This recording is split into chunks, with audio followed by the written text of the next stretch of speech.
नमस्कार, मी Reshma Salunkhe. Zee 24 तासच्या newsroom बुलेटिनमध्ये आपल्या सगळ्यांचं स्वागत. तुम्ही पाहत आहात आपला जिल्हा आपली बातमी. बुलेटिनच्या सुरुवातीला एमपीएससीच्या विद्यार्थ्यांसाठी एक अतिशय महत्त्वाची बातमी.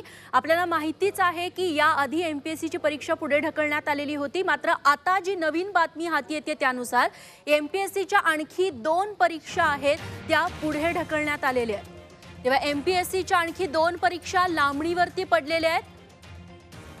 अभियांत्रिकी सेवा पूर्व परीक्षा देखील आता पुढे ढकलण्यात आली आहे. सोबतच दुय्यम सेवा गट ब परीक्षा आहे ती आता लांबणीवर टाकण्यात आली आहे. तेव्हा जे विद्यार्थी या परीक्षांची तयारी करत होते त्यांच्यासाठी ही महत्त्वाची बातमी की आता एमपीएससीच्या आणखी 2 परीक्षा लांबणीवर पडल्या आहेत. अभियांत्रिकी सेवा पूर्व परीक्षा देखील आता पुढे ढकलण्यात आली आहे. त्याची नवीन तारीख अजून जाहीर करण्यात आलेली नाही. दुसरीकडे दुय्यम सेवा गट ब परीक्षा देखील लांबणीवर टाकण्यात आली आहे.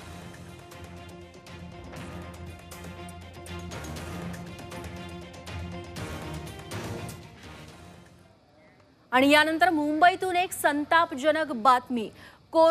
खरं तर मृत कोरोना रुग्णांच्या टाळूवरचं लोणी खाण्याचा प्रकार मुंबईतल्या मुलुंड भागात ॲपेक्स या हॉस्पिटलनं केलेला आहे.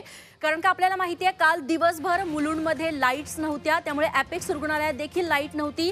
जनरेटरवरती हे रुग्णालय सुरू होतं. अनेक कोरोना रुग्ण व्हेंटिलेटरवरती होते. त्यातल्याच 2 कोरोना रुग्णांचा काल मृत्यू झाला. त्यापैकी 55 वर्षांचे वीरेंद्र सिंग यांचा आज मृत्यू झालेला आहे. काल वीज पुरवठा खंडित झाल्यानंतर जनरेटरवरती ही हॉस्पिटल सुरू होती आणि दरम्यान जे व्हेंटिलेटरवरती होते रुग्ण वीरेंद्र सिंग त्यांचा आज सकाळी मृत्यू झाला. सिंग यांना फोर्टिस हॉस्पिटलमध्ये हलवण्यात आलं होतं. पहाटे त्यांना व्हेंटिलेटरवरती ठेवण्यात आलं. त्यांचा आज सकाळी मृत्यू झाला. यात धक्कादायक गोष्ट ही की अजूनही त्यांचा मृतदेह त्यांच्या कुटुंबियांना ताब्यात मिळालेला नाही. आणखी महत्त्वाचं म्हणजे फक्त एका रात्रीत फोर्टिस हॉस्पिटलमध्ये सिंग यांचं बिल 1,40,000च्या वर गेलंय आणि आता हे बिल कुणाचं यावरून वाद सुरू झालेला आहे. हमारा बॉडी भी नहीं मिल रहा, हमारे पेशेंट का शव हमें नहीं मिल रहा. हम यहाँ वहाँ धक्के खा रहे. सुबह से लेके अब शाम हो गई. आप विचार कीजिए, हमें 4:30-5 बजे मालूम पड़ता है हमारा पेशेंट ख़त्म हुआ है और 8:15 बजे का इसके अंदर डेथ सर्टिफिकेट पे 8:15 बजे का टाइमिंग डाला हुआ है. उसके बाद में फोर्टिस वाले हमें बोलते हैं पैसा भरिए. तो इसमें माने जो मेरे मित्र पे जो घटना घटी उसका जवाबदार कौन है? एपेक्स है की फोर्टिस है? मुलुंड भांडूप विस्ताराचा वीज पुरवठा खंडित झाला. त्याच वेळी शासनाने प्रत्येक कोविड सेंटरसाठी जनरेटर व्हॅन किंवा बॅकअप हे सर्वांची व्यवस्था केली पाहिजे होती. ते न करता तिकडचा जो पुरवठा होता त्याला दक्षिण मुंबईमध्ये डायव्हर्ट करण्यात आला आणि याचा मी जाहीर निषेध करतो. आणि यावरतीच बोलण्यासाठी भाजप नेते किरीट सोमय्या फोनवरून आता आपल्यासोबत जोडले गेलेले आहेत. किरीटजी, एक कोरोना रुग्ण तिथल्या ॲपेक्स हॉस्पिटलमध्ये आग लागली म्हणून त्या रुग्णाला फोर्टिस रुग्णालयात दाखल केलं जातं. 12 तास देखील त्या रुग्णावरती उपचार केले जात नाहीत. त्यातच त्या रुग्णाचा मृत्यूच होतो. मात्र बिल जे आकारलं जातं ते असतं 1,40,000चं. सर्वसामान्यांनी करायचं काय? काय आपली प्रतिक्रिया यावरती? सगळ्यात पहिली गोष्ट अशी आहे की आपल्या माहितीसाठी एपेक्स हॉस्पिटलमध्ये 38 असे रुग्ण इतर ठिकाणी हलवण्यात आले. हे वीरेंद्र सिंगची अवस्था आहे. अशी अवस्था फोर्टिस मध्ये 12 पेशंट ऍडमिट आहेत त्यांची आहे. वीरेंद्र सिंग त्यांचा मुलाची तर माझा संवाद चालूच आहे, पण असे 12 पेशंट आहेत. दुसरा पेशंट आहेत मधुमती गावडे. त्यांनाही फोर्टिसचं बिल झेपणारच नाही, परवडणार नाही आहेत. त्यांना तिथे ऍडमिट केलं गेलं आहे. त्याच प्रकाराने मिसिस कौर आहे. एक हा भाग झाला. दुसरी गोष्ट अशी आहे, वीरेंद्र सिंगची तब्येत खूप सुधारली होती. 2-3 दिवसात त्यांना डिस्चार्ज मिळणार होता आणि ह्या ऑक्सिजन सप्लाय मध्ये गोंधळ झाल्यामुळे त्याचा मृत्यू झाले. दुसरे 2 पेशंट सिरियस आहेत. तर या सगळ्यासाठी जबाबदार कोण? कारण की जर विजेचा गोंधळ झाला नसता तर वीरेंद्र सिंग 2 दिवसानंतर त्यांच्या घरी सुखरूप परतले असते. तर या विजेचा गोंधळ एक भाग आहे, विजेचा गोंधळ. दुसरी गोष्ट आहे की यांना इमर्जन्सी मध्ये शिफ्ट करण्यात आलं त्यासाठी राज्य सरकार आणि महापालिकांनी काही जबाबदारी स्वीकारली नाहीये. हे आता कारण की हे झाला गोंधळ राज्य सरकारमुळे, त्यांचा विजेचा गोंधळामुळे झाला. आणि त्यानंतर पेशंटला ते म्युन्सिपाल्टीच्या हॉस्पिटलमध्ये जागा द्यायला तयार नाहीयेत. त्यातच आज मी स्पष्टपणे कमिशनर आणि हेल्थ सेक्रेटरीना कळवलं आहे की ह्याची काळजी घ्यावी लागणार आहेत. कारण की 12 लोक एकंदर 40 मध्ये आहेत आणि ते 12 लोकांची परिस्थिती क्रिटिकल होती. 2 मृत्यू झालं, 2 सिरियस आहेत, 8ला पण अजून काय होणार माहित नाहीये. नक्कीच तेव्हा याबाबत आता काळजी घेणं गरजेचं आहे आणि दोन्हीही रुग्णालयांची ती जबाबदारी आहे. मोठमोठी बिलं आकारण्यापेक्षा त्या रुग्णांना नीट उपचार देणं महत्त्वाचं आहे आणि ही बिलं कमी येतील यासाठी सरकारनं देखील पावलं उचलणं गरजेचं आहे. किरीटजी, धन्यवाद तुम्ही दिलेल्या सगळ्या सविस्तर माहितीबद्दल.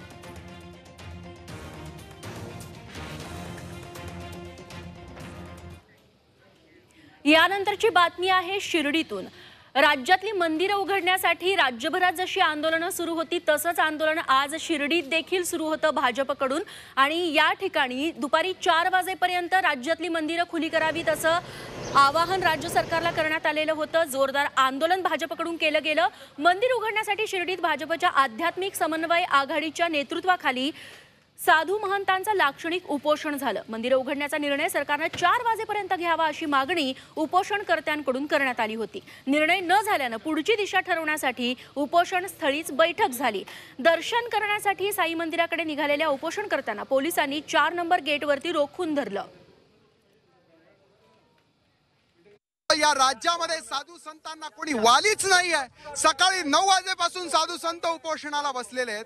4 वाजेची वेळ दिली होती, पत्र पाठवलं आहे, पण साधी चर्चा सुद्धा तुम्ही साधू संतांची करू शकत नाही. साधू संतांची चर्चेला हे सरकार नेमकं का घाबरतं? साधू संतांविषयी या सरकारला नेमका आकस काय आहे हेच आम्हाला कळत नाही. या सरकारला आता या राज्याला आम्हाला कोणीही वाली नाही, म्हणून साईबाबाच आमचे वाली आहेत. साईबाबांच्या चरणी आमचं गाऱ्हाण मांडण्यावर आम्ही ठाम आहोत. परवानगीशिवाय आपण इथे आंदोलन करतायत.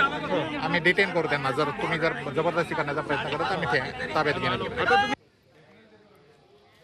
तेव्हा राज्यातली मंदिरं सुरू करावीत यासाठी एकीकडे भाजपनं आज राज्यभरात आंदोलनं केली आणि बरोबर हाच धागा पकडून आजच राज्यपालांनी मुख्यमंत्र्यांना एक पत्र लिहिलं. विषय तोच होता, राज्यातली मंदिरं सुरू करण्यासंदर्भातला. मात्र या पत्रातला जो काही मजकूर होता त्याच्यावरून मुख्यमंत्री उद्विग्न झाले आणि मुख्यमंत्र्यांनी देखील राज्यपालांना एक पत्र लिहिलं आणि त्यावरून सुरू झालं लेटर वॉर. नेमकं काय काय रंगलं या लेटर वॉरमध्ये बघूयात हा सविस्तर रिपोर्ट.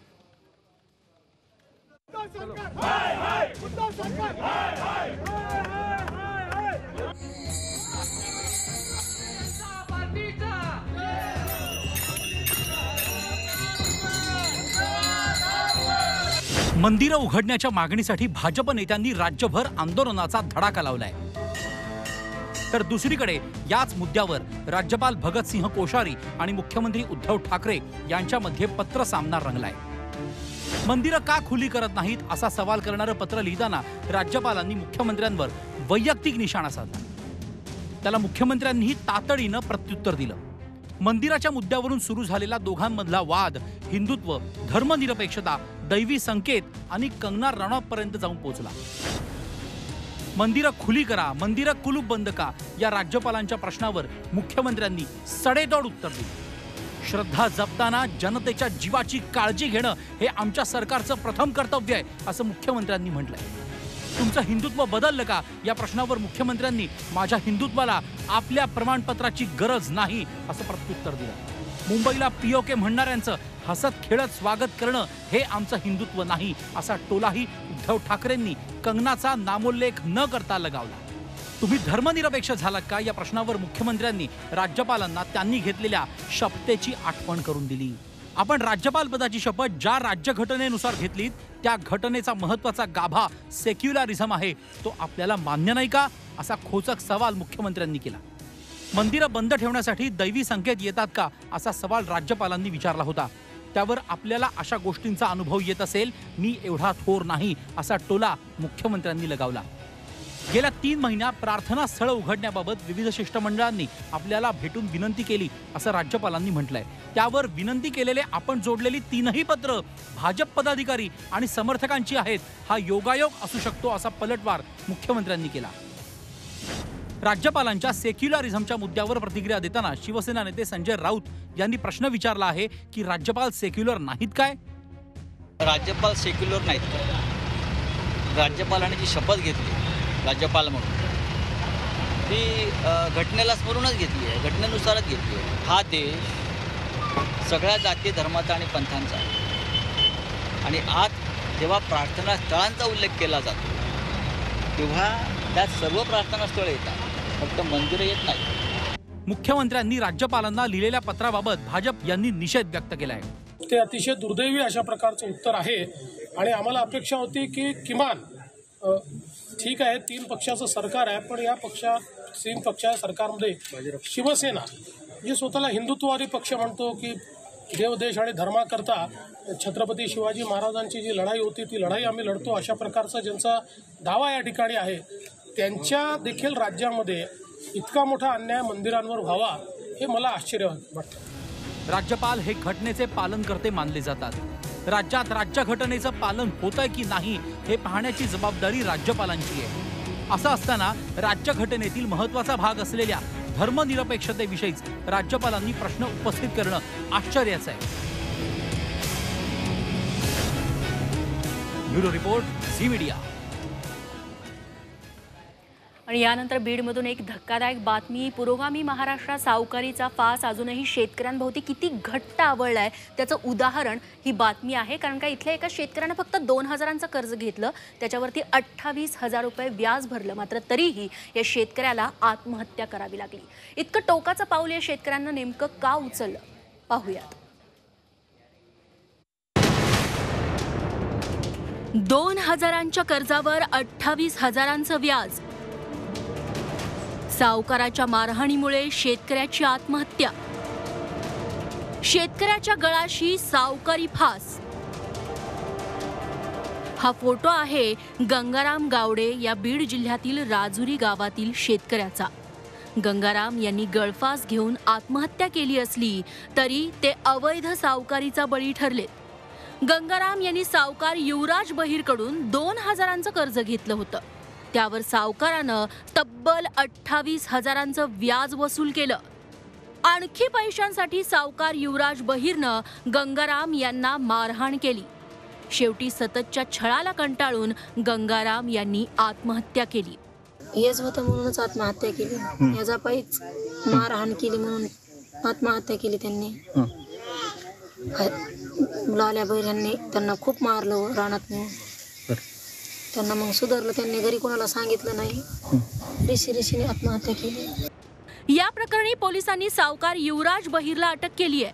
शेतकऱ्यांना छळणाऱ्या सावकारावर कठोरात कठोर कारवाईची मागणी होतीये. त्याच्याकडून व्याजाने पैसे घेत होता आणि तो मोठा व्याज सावकारच होतो गावातला. आणि त्या सावकारकीतून त्याने जी मुद्दल घेतली ती परत केली आणि त्या व्याजामुळं ती गाडी ओढून नेली आणि त्याच्यातच त्यांची मारहाण झाली. सरकारनं अवैध सावकारी बंद करण्यासाठी कायदे केले, नियम केले, पण सावकारी काय थांबलेली नाही. शेतकऱ्यांभोवतीचा हा सावकारीचा फास तोडून टाकण्यासाठी आता ठोस उपाययोजना करण्याची गरज निर्माण झाली आहे. विष्णू बुर्गेसह ब्युरो रिपोर्ट, झी 24 तास, बीड. त्यानंतरची बातमी आहे परभणीमधून.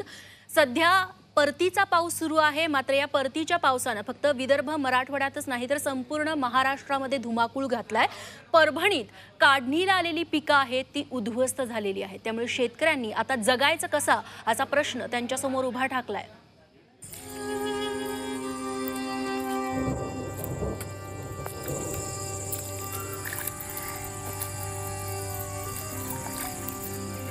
काढणीला आलेलं सोयाबीनचं पीक परतीच्या पावसाने उद्ध्वस्त झालं. अखेर थोडंफार राहिलेलं चांगलं पीक शेतकऱ्याला चिखलातून वेचावं लागतंय. याआधी शेती दुष्काळ, बियाणांचे अव्वाच्या सव्वा भाव, खत औषधांच्या वाढलेल्या किमती यामुळे या शेतकऱ्याने 1 वर्ष शेती पडीक ठेवणं पसंत केलं होतं. मात्र गेल्या वर्षीपासून चांगला पाऊस आल्यामुळे यंदा त्यांनी आपल्या 2 एकर जागेत सोयाबीनचं पीक लावलं. 2 एकर सोयाबीनसाठीचा खर्च, मशागत, पलटी, नांगरणी, सपाटी करण्यासाठी 8,000 रुपये लागले. पेरणी खर्च होता 1,800 रुपये. बियाणे, खत यासाठीचा खर्च दोनदा आला, तो होता 8,000 रुपये. निंदण, कोळपणी दोनदा करावी लागली, त्यात 3,000 रुपये खर्च झाले. फवारणीसाठी दोनदा 2,800 रुपयांचा खर्च आला. कापणीसाठी 6,000 रुपये लागले. असा मशागत ते कापणीपर्यंत 2 एकरावरच्या सोयाबीनला 30,600 रुपये एवढा खर्च आला. मात्र परतीच्या पावसामुळे चांगल्या उत्पन्नाच्या स्वप्नावर अखेर पाणी फिरलं. आता हे खर्च निघणं मुश्किल आहे. आता काय करायचं शेतकऱ्यांना? आता मला 2 एकर जमीन आहे. आता कुठलं दुसरं साधन नाही. आता शेतकऱ्यांना काय करायचं? शेतकऱ्याला मग काय आत्महत्येशिवाय पर्याय नाही ना. एकूणच मुसळधार पाऊस आणि परतीच्या पावसामुळे शेतकऱ्यांच्या डोळ्यातून अश्रूंचा पाऊस निघतोय, हेच खरं. गजानन देशमुख, झी मीडिया, परभणी. यानंतरची बातमी आहे हिंगोलीतून. हिंगोलीतल्या बोराळा या गावामध्ये सलग 3 दिवसात 3 शेतकऱ्यांनी आत्महत्या केलेली आहेत. त्यामुळे संपूर्ण गावावर शोककळा पसरली आहे. परतीच्या पावसानं होत्याचं नव्हतं झालंय. अनेक शेतकऱ्यांची पिकं आहेत ती भुईसपाट झालेली आहेत आणि त्यामुळे या बोराळा गावातल्या 3 शेतकऱ्यांनी सलग 3 दिवसात आत्महत्या केलेल्या आहेत. आणि या घटनांमुळे खरं तर ओल्या दुष्काळाची दाहकता अधोरेखित झाली आहे. सततच्या पावसामुळे इथलं उडीद, मूग, सोयाबीन आणि कपाशीचं प्रचंड नुकसान झालंय. यामुळे राजू गंगातीरे, प्रभाकर जाधव आणि संतोष खराटे या शेतकऱ्यांनी मृत्यूला जवळ केलंय. पिकांचं नुकसान झालंय, मात्र विमा कंपन्यांचे अधिकारी सर्वे करताना दिसत नाहीयेत. महसूलचे पंचनामे सुरू आहेत, ते अतिशय मंदगतीनं होत असल्याचा आरोप इथल्या शेतकऱ्यांनी केलाय.